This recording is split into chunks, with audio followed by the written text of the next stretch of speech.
Hello, everyone. Welcome to the Blackshirt Breakdown. My name is Steve Mark. I'm a staff writer inside Nebraska, and he is the Jay Foreman, our NFL veteran and former Nebraska Blackshirt. Jay, we are back with a 2024 Husker commit, and he goes by the name of Landen Davidson, an offensive lineman. He plays left tackle at his high school in Broomfield, Colorado, but he'll project as an interior lineman, most likely as a guard at the next level.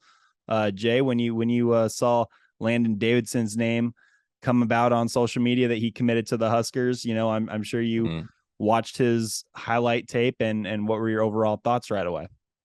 Well, I mean, like you said, I mean, he's a left tackle in high school. He's still a good athlete. He could probably play tackle in college. I'd probably project him maybe as a right tackle, but he is definitely a guard, left or right guard.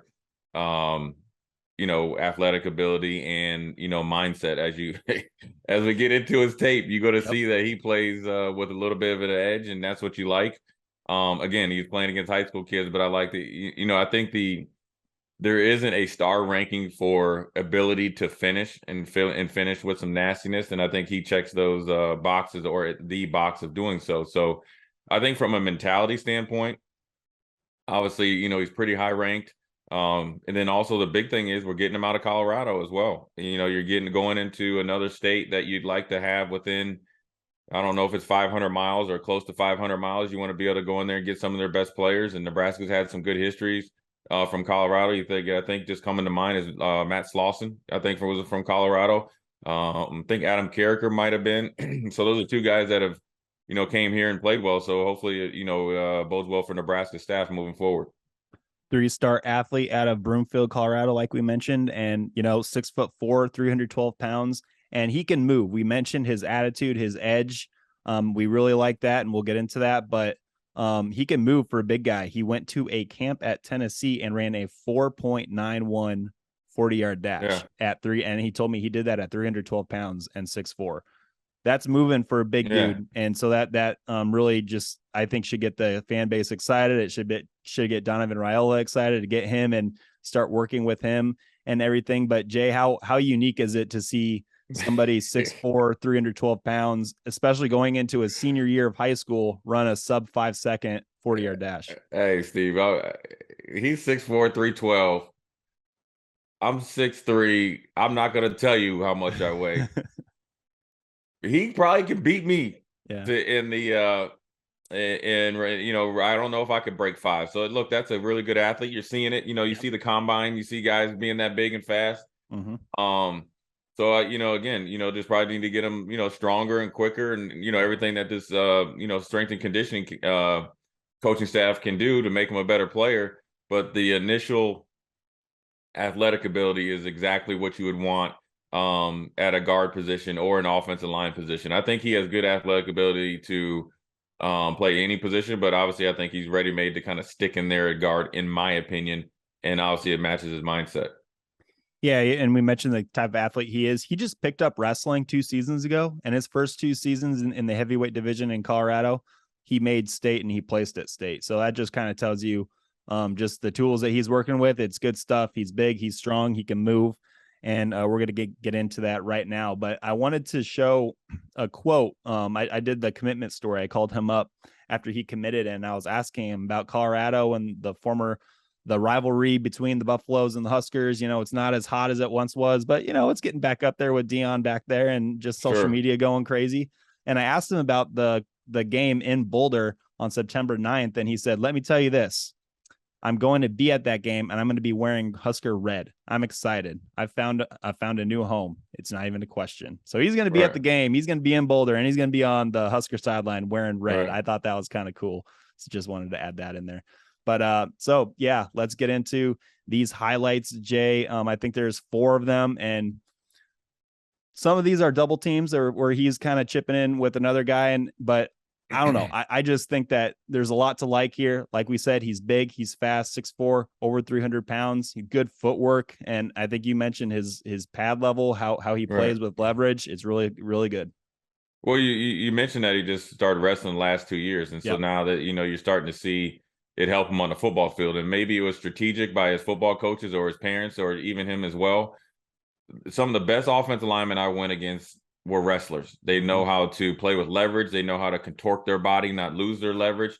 It helps them with, conditioning. It helps them to be individually motivated. And it brings out a little bit of nastiness into you because when you step on the mat to wrestle, you have to have a different level of hatred for whoever you're going against. And that's what you're seeing here in his football. It's a good double team right there.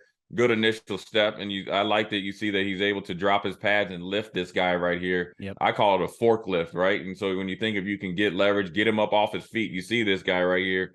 He's way up on his tippy toes. And so when you got him riding like that, and you can see him underneath his pads, and then you just Peter rolling that whole offensive or whole defensive line and reestablishing the line of scrimmage. Now, granted, these are high school kids, but look at this initial contact, get them up, and you're talking about striking and rising, right? Striking and rising. And I was listening to an offensive line coach, and he's like, he doesn't teach roll your hips, right?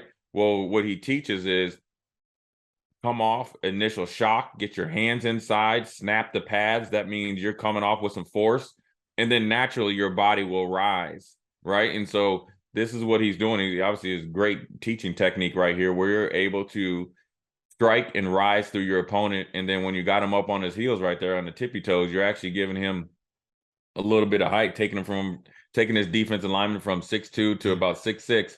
He's up off the ground, and then the rest of the offensive line is following suit. And so the one thing I like about it, if you have one player that's playing with this type of edge, look at the rest of the offensive line. They're trying to finish everything. They're trying to finish every block and get downfield and establish a line of scrimmage. So I think for him being on the interior, it bodes well for him. And here you see him here in tight space, right? So you have to be really good at where you're going. And you can see him right there. They Peter rolled this guy or double teamed him into the end zone. But look at his eyes. He was looking at the linebacker because of number 2, which the tight end got right here.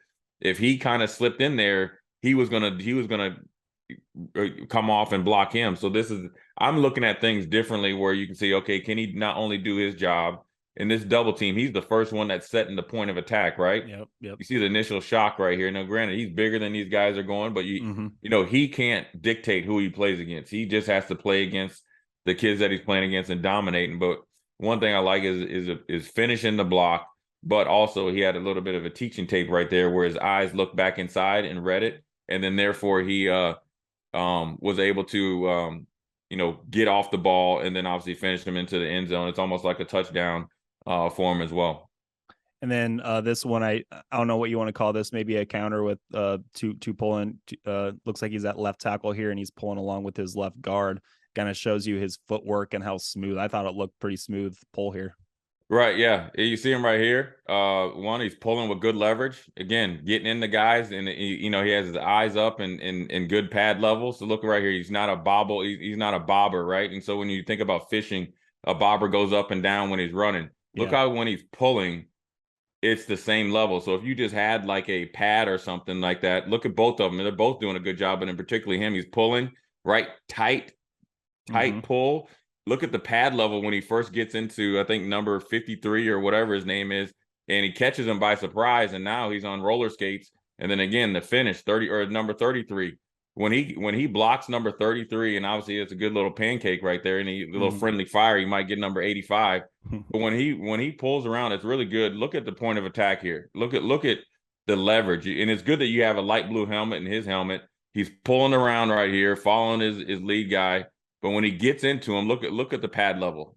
Look how low he is. That's what you like on teaching tape, and it allows him to use his strength, right, and use his wrestling background to be successful. And so, look, this is a highlight tape, and you're talking about a Power 5 kid here, but to be this big and agile and to get better at some things from the addition of wrestling, I think only bodes well for him hopefully transitioning to the inside position at guard, and he'll welcome it, right? And he's going to learn how to be tough and be tough going against bigger guys. But I think his ability to play with good leverage and being a legit 6'4.5", 310, 315, I like. And then you see right here, right?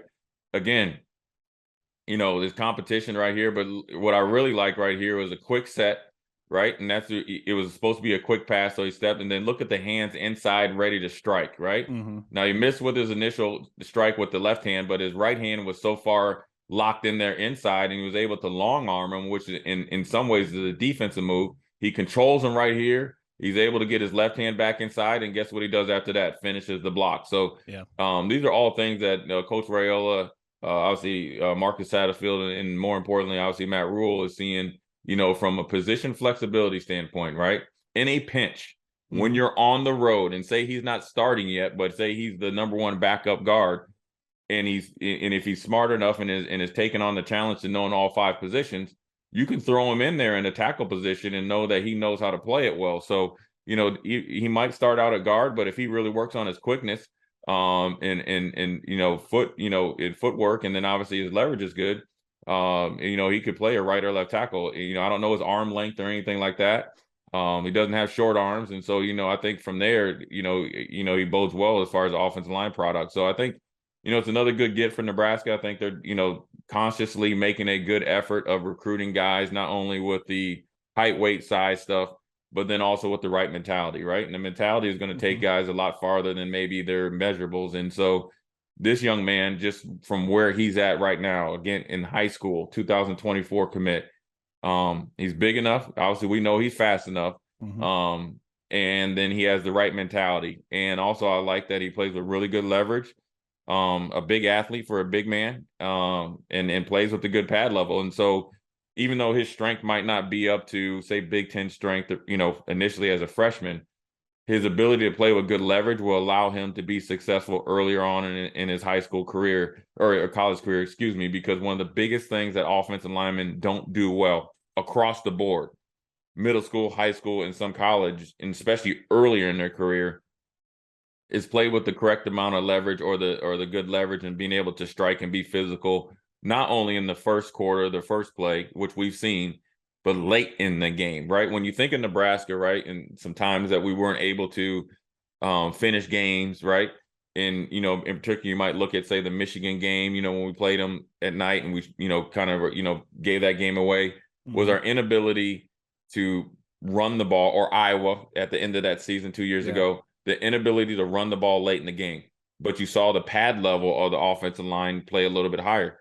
This young man plays with a really good pad level, which allows him to be a lot more physical, which allows his mentality and wanting to finish and punish guys come out on his tape. And so I think it bodes well for him.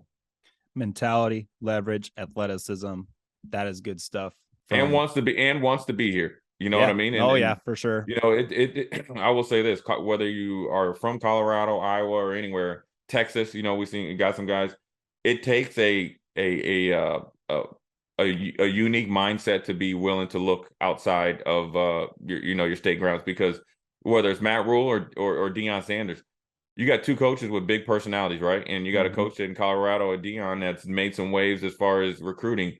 And so for Matt Rhule to go get one of their top offensive linemen out of Colorado is almost a double get. You're taking away from Colorado, which we like to do, but then also you're getting one of the better players in this region as well, that's physically ready to go and mentally ready to go, as it looks like.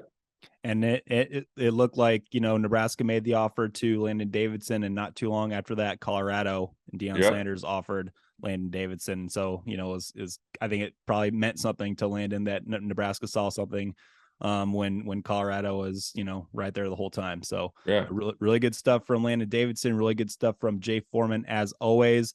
That was Landen Davidson's Blackshirt breakdown, a 3-star offensive lineman from Broomfield, Colorado. And that was a Blackshirt breakdown for Steve Marik, Jay Foreman. We will catch you guys later.